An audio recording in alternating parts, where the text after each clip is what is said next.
बीत चुका है, फरवरी भी बीतने वाला है और मार्च आने वाला है। ऐसे में हमारे पास बहुत ही कम समय बचा है और हम मार्च से बोर्ड एग्जाम की तैयारी कैसे करें ताकि हम बोर्ड एग्जाम में 90% प्लस मार्क अचीव कर सकें। बहुत सारे स्टूडेंट कमेंट कर रहे थे, बहुत सारे ऐसे स्टूडेंट हैं जिन्होंने कुछ भी नहीं पढ़ा है, बहुत सारे ऐसे स्टूडेंट हैं जिन्होंने बहुत कम सिलेबस पूरा किया है और बहुत सारे ऐसे स्टूडेंट हैं जिन्होंने पूरा सिलेबस पूरा कर लिया है। तो सभी के लिए ये वीडियो बहुत ही ज्यादा इंपॉर्टेंट है क्योंकि इस वीडियो में मैं आपको बताऊंगा कि जो बचे हुए समय है उसमें हमें पढ़ाई कैसे करनी है, कम से कम समय में हम पढ़ाई कैसे करें। तो आज के इस वीडियो में मैं आपको यही बताऊंगा, ठीक है। तो देखिए स्टूडेंट, एक बात याद रखिएगा कि जो हो गया उसे सोचा नहीं करते, जो मिल गया उसे खोया नहीं करते, सफलता भी उन्हें हासिल होती है जो वक्त और हालात पर रोया नहीं करते। बहुत सारे स्टूडेंट कमेंट कर रहे हैं कि सर हमारे पास बहुत कम समय है, बहुत कम वक्त बचा है, ऐसे में हम बोर्ड एग्जाम की तैयारी कैसे कर सकते हैं, हम पास कैसे हो सकते हैं। तो आप उनमें से मत बनिए जो वक्त और हालात पर रोते हैं। आप लोग जो कुछ भी आपके पास समय बचा है उसको आप लोग पढ़ाई में यूज कीजिए। कैसे तैयारी करेंगे मैं आपको सब कुछ बताऊंगा। तो जो कुछ हो गया उसे आप मत सोचिए, जो कुछ आपको मिल गया उसे आप खोइए मत। जो कुछ आपने पढ़ लिया है उसको आप लोग और अच्छे से तैयार कीजिए और अच्छे से रिवीजन कीजिए, तभी आपको सफलता मिलेगी। और आप अपने वक्त और हालात पर मत रोइए। आपके पास समय बहुत कम हो या ज्यादा हो, आप लोग अच्छे से तैयारी करेंगे। पूरी स्ट्रेटेजी मैं आपको इस वीडियो में बताने वाला हूं। तो चलिए देखते हैं कैसे आपको करनी है तैयारी। तो देखिए हम किन किन टॉपिक पर डिस्कस करेंगे इस वीडियो में। सबसे पहले देखिए पढ़ाई में मन कैसे लगाएं, यानी कि बहुत ही कम समय बचा है और बहुत सारे स्टूडेंट ऐसे हैं जिनका पढ़ाई में मन नहीं लगता। तो आप लोग कौन कौन सी स्ट्रेटेजी अपनाएं, किस प्रकार का पोजीशन आप अपनाएं ताकि आपका पढ़ाई में मन लगे। दूसरा देखिए लॉन्ग आंसर कैसे याद करें, जो आपके लॉन्ग क्वेश्चंस हैं उसका आंसर आपको याद नहीं हो रहा है उसको आप कैसे याद कर सकते हैं। तीसरा बहुत ही इंपॉर्टेंट है, पढ़ाई करने का सही समय क्या है, what is the best time for study. पढ़ाई करने का सही समय कौन सा है, आप किस समय पढ़ेंगे ताकि आपकी पढ़ाई अच्छे से हो सके और आपका मन भी लगे, ये सब मैं आपको अभी आगे बताऊंगा। चौथा है हैंड राइटिंग कैसे सुधारें। बहुत सारे स्टूडेंट की एक प्रॉब्लम होती है वो है हैंड राइटिंग की, तो आप लोग हैंड राइटिंग कैसे सुधार सकते हैं सब कुछ मैं आपको बताने वाला हूं। तो सबसे पहले देखिए, सबसे पहले आपको एक काम करना है। सबसे पहले आप लोग बोर्ड एग्जाम की तैयारी कर रहे हैं, आपके पास कम समय हो या ज्यादा, सेट योर गोल, अपना एक लक्ष्य चुनिए, ठीक है। अपना गोल सेट कीजिए कि आपको बोर्ड एग्जाम में कितने परसेंट लाना है, 60%, 70%, 80% या 90%। कुछ बच्चे ऐसे हैं जो बहुत ज्यादा कमजोर हैं, जिन्होंने पूरे साल कुछ नहीं पढ़ा है, उनका टारगेट कम होगा। तो आप लोग जिस प्रकार से मार्क लाना चाहते हैं उस तरह आप लोग टारगेट सेट कीजिए और उसी के अकॉर्डिंग आप स्टडी कीजिए, क्योंकि जब तक आप लोग टारगेट नहीं बनाएंगे आपकी स्टडी नहीं हो पाएगी। तो आप लोग किस प्रकार के स्टूडेंट हैं, ज्यादा कमजोर है तो आप 60 to 70 के बीच में आप बना सकते हैं, ठीक है। अगर आप लोग मीडियम है तो 70 to 80% के बीच में आप अपना एक गोल बना सकते हैं, और अगर आप ज्यादा तेज है तो 90% प्लस के ऊपर आप लोग अपना गोल बनाइए। तो आप लोग कमेंट करके बताइएगा कि किस प्रकार के आप स्टूडेंट हैं। तो सबसे पहले अपना एक गोल सेट करें, आपको कितना मार्क लाना है, उसी के अकॉर्डिंग आप लोग टाइम टेबल बनाइए, उसी के अकॉर्डिंग आप लोग पढ़ाई कीजिए, और जितना ज्यादा आप पढ़ाई करेंगे उतना ज्यादा ही आपका परसेंटेज यहां पर बढ़ेगा, ठीक है। तो सबसे पहले अपना एक गोल सेट करें। दूसरा देखिए, ज्यादा से ज्यादा इंपॉर्टेंट क्वेश्चंस को पढ़ें। देखिए आपके पास कई सब्जेक्ट हैं तो आप लोग क्या कीजिए, चैप्टर वाइज आप लोग चैप्टर वाइज क्या कीजिए, इंपॉर्टेंट क्वेश्चंस को पढ़िए, ठीक है। चैप्टर वाइज ज्यादा से ज्यादा आप इंपॉर्टेंट क्वेश्चन को पढ़िए, जितने भी सब्जेक्ट हैं। जो मोस्ट इंपॉर्टेंट क्वेश्चन है, जो वीवीआई क्वेश्चन है, यानी कि वेरी वेरी इंपॉर्टेंट क्वेश्चन है, सबसे पहले आप लोग उसको पढ़िए। देखिए मान लीजिए आप लोगों का हिंदी है, ठीक है, या फिजिक्स है, तो कुछ भी है जो कुछ टॉपिक आपके बोर्ड एग्जाम में हर साल आते हैं, सबसे पहले आप उनको पढ़िए, उनको आपको बिल्कुल भी मिस नहीं करना है, ठीक है। उसके बाद में चैप्टर वाइज आपको इंपॉर्टेंट क्वेश्चन पढ़ना है, ठीक है। तो आप लोग ज्यादा से ज्यादा इंपॉर्टेंट क्वेश्चन पढ़िए क्योंकि आपके पास समय कम है। सिलेबस आप लोगों का पूरा होना चाहिए तभी आप लोग अच्छा मार्क ला पाएंगे। तो जो भी सिलेबस है, जिस सब्जेक्ट का आपने मान लीजिए कोई सब्जेक्ट है उसका चैप्टर आपने नहीं पढ़ा है, तो सबसे पहले आप लोग उसको पढ़िए, ठीक है। तो सबसे पहले आप लोगों को अपना सिलेबस पूरा करना है, उसके बाद में ज्यादा से ज्यादा इंपॉर्टेंट क्वेश्चन को पढ़ना है। जितना ज्यादा आप इंपॉर्टेंट क्वेश्चन पढ़ेंगे उतना ही ज्यादा आपका परसेंटेज बढ़ेगा, ठीक है। तो आपको इंपॉर्टेंट क्वेश्चन यहां पर पढ़ना है। अब आपको इंपॉर्टेंट क्वेश्चन पढ़ना किस तरह से है, तो देखिए इस तरह क्वेश्चन पढ़ें। सबसे पहले आपका है इजी क्वेश्चन, जो क्वेश्चन बहुत ज्यादा आसान है, सबसे पहले आप उसको पढ़ लीजिए। इजी क्वेश्चंस जो है, जो आपको पता है, कुछ आपको नहीं पता है, बहुत ही सरल क्वेश्चंस हैं, उनको आप लोग पढ़िए सबसे पहले, ठीक है। क्यों? क्योंकि जो इजी क्वेश्चंस हैं वो आपका बिल्कुल क्लियर होना चाहिए, उसमें कोई भी आप आपको प्रॉब्लम नहीं होनी चाहिए, ठीक है। तो सबसे पहले आप लोग इजी क्वेश्चन पढ़िए, उसके बाद में क्या कीजिए, हार्ड क्वेश्चंस पढ़िए।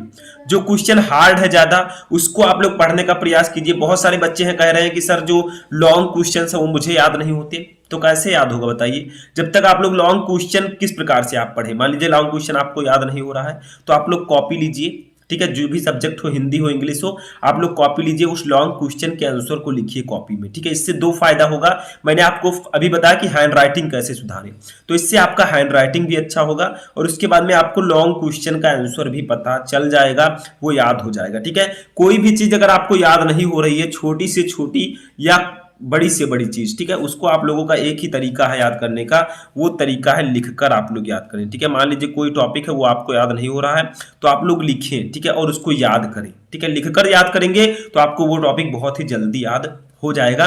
तो सबसे पहले आप सभी सब्जेक्ट के इजी क्वेश्चंस को पढ़ लें, बहुत ही कम समय में आप इसे पढ़ सकते हैं। उसके बाद में जो मीडियम क्वेश्चन है उसको पढ़ें और जो हार्ड क्वेश्चन है उनको उसके बाद पढ़ें। हार्ड क्वेश्चन अगर आपको नहीं समझ में आ रहे हैं, वो याद नहीं हो रहे हैं, तो आप लोग उसको कॉपी में लिखिए। इससे आपका दो फायदा होगा, आपकी हैंड राइटिंग भी अच्छी होगी और आपको वो क्वेश्चंस का आंसर भी याद हो जाएगा। तो इस प्रकार से आप लोग लॉन्ग क्वेश्चंस को याद कर सकते हैं, किस तरह, लिखकर, ठीक है। अब इसके बाद में देखिए, आप लोग क्वेश्चन बहुत आपने पढ़ा, इंपॉर्टेंट क्वेश्चन पढ़ा, सिलेबस भी पूरा कर दिया, कॉपी भी आपने बना लिया, बट अगर आप लोग दो काम नहीं करते हैं तो आपकी पढ़ाई अधूरी है। Number one, self study. देखिए बहुत सारे स्टूडेंट क्या करते हैं, स्कूल और कोचिंग के ऊपर पूरी तरह डिपेंड होते हैं, लेकिन ऐसा आपको नहीं करना है, क्योंकि जब तक आप लोग सेल्फ स्टडी नहीं करेंगे आप लोगों की तैयारी अच्छी नहीं होगी। या और दूसरा है रिवीजन, ये दोनों एक दूसरे से इंटरकनेक्टेड है। मान लीजिए आप स्कूल गए, कोचिंग गए, आपको पढ़ाया गया, आप वहां से आए, बैग को रखे और उसको रिवीजन आपने सुबह उठकर नहीं किया। सबसे मेन, सबसे इंपॉर्टेंट समय होता है सुबह का समय, जो कि 3 से 6 का जो समय होता है, ठीक है, 3 से 6 AM जो सुबह का समय होता है, ये पढ़ाई के लिए सबसे बेस्ट समय होता है। मैंने आपको अभी बताया कि पढ़ाई का सबसे अच्छा समय क्या है, वो है 3 से 6, सुबह का 3 से 6 जो है टाइम, ये बहुत ही अच्छा होता है आपके स्टडी के लिए, ठीक है, आपके रिवीजन के लिए भी और सेल्फ स्टडी के लिए भी। तो आप लोग क्या कीजिए, जो कुछ भी आपको स्कूल कोचिंग में पढ़ाया गया है उसको आकर सेल्फ स्टडी कीजिए, उसको आप लोग रिवीजन कीजिए, तभी आप लोगों को वो हमेशा के लिए याद हो पाएगा। सेल्फ स्टडी बहुत ही ज्यादा जरूरी है। मान लीजिए चैप्टर को आपने, आपके टीचर ने पढ़ा दिया कोचिंग में, क्लास में, तो वो क्या करेंगे, 1-2 न्यूमेरिकल को 4 न्यूमेरिकल को लगवा देंगे, उसी से रिलेटेड जो दूसरे न्यूमेरिकल्स हैं उसको तो खुद ही लगाना होगा, सेल्फ स्टडी आपको करना होगा, ठीक है। तो आप लोग ज्यादा से ज्यादा सेल्फ स्टडी करें और रिवीजन जरूर करें, जो कुछ भी आप पढ़ें उसको सुबह उठकर रिवाइज जरूर करें, आप किसी भी समय रिवाइज कर सकते हैं, ठीक है। तो ये दोनों काम बहुत ही ज्यादा इंपॉर्टेंट है। अब इसके बाद में देखिए हमारा क्या है, सभी सब्जेक्ट का क्वेश्चन बैंक जरूर पढ़ें। देखिए बहुत सारे स्टूडेंट कमेंट कर रहे थे कि सर कौन सा क्वेश्चन बैंक लें, हमारे पास विद्या क्वेश्चन बैंक, अवतार, मास्टरमाइंड, ठीक है, बहुत सारे क्वेश्चन बैंक्स हैं, लेकिन कौन सा हम लें। तो देखिए आप जो भी क्वेश्चन बैंक आपको अच्छा लगता है वो आप ले सकते हैं। सभी क्वेश्चन बैंक लगभग सेम होते हैं, बस कुछ ही डिफरेंस होता है। अब कोई भी क्वेश्चन बैंक होगा आपके सिलेबस के बाहर तो क्वेश्चन देगा नहीं, सब सिलेबस के अंदर ही होगा, ठीक है। तो जो आपको अच्छा लगे वो आप ले सकते हैं। मैं ये नहीं कहूंगा कि आप विद्या क्वेश्चन बैंक ही लें, अवतार ही लें, ठीक है। जो आपको अच्छा लगे वो आप ले सकते हैं, जो आपको फेमस लग रहा है, जो आपके उधर जो बैंक ज्यादा, क्वेश्चन बैंक ज्यादा चल रहा है, वो आप ले सकते हैं, ठीक है। तो उसके अकॉर्डिंग आप लोग पढ़ाई करें। तो सभी सब्जेक्ट का आप लोग क्वेश्चन बैंक जरूर पढ़ें, उसमें जो बहुविकल्पीय प्रश्न है उनको पढ़ें, सभी बहुविकल्पीय प्रश्नों को पढ़ें, अति लघु उत्तरीय प्रश्नों को, लघु उत्तरीय, विस्तृत उत्तरीय। तो बिना क्वेश्चन बैंक के आपकी तैयारी नहीं होगी, क्योंकि क्वेश्चन बैंक्स में वो सब क्वेश्चंस होते हैं जो कि आपकी बोर्ड एग्जाम में बार बार पूछे जाते हैं। उसमें लिखा होता है ये क्वेश्चन 2018 में आ गया है, 2019 में आया, 20 में आया, ठीक है, ऐसे लिखा रहेगा उसमें, ठीक है, आपके क्वेश्चन बैंक में। तो इसीलिए बहुत ही ज्यादा इंपॉर्टेंट हो जाता है वो क्वेश्चन बैंक। तो आप लोग क्वेश्चन बैंक सभी सब्जेक्ट का ले लें और उसको डेली उठकर पढ़ें, बहुत ही इंपॉर्टेंट है आपके लिए। पढ़ाई के जो लास्ट दिन होते हैं उसमें क्वेश्चन बैंक ही आपके काम आते हैं, ठीक है। तो उसको आप लोग पढ़ें, जो नोट्स आपने बनाया है उसको पढ़ें। और दो चीजें और, सबसे पहला आपका है मॉडल पेपर, मॉडल पेपर, ठीक है, और previous year question paper, PYQP,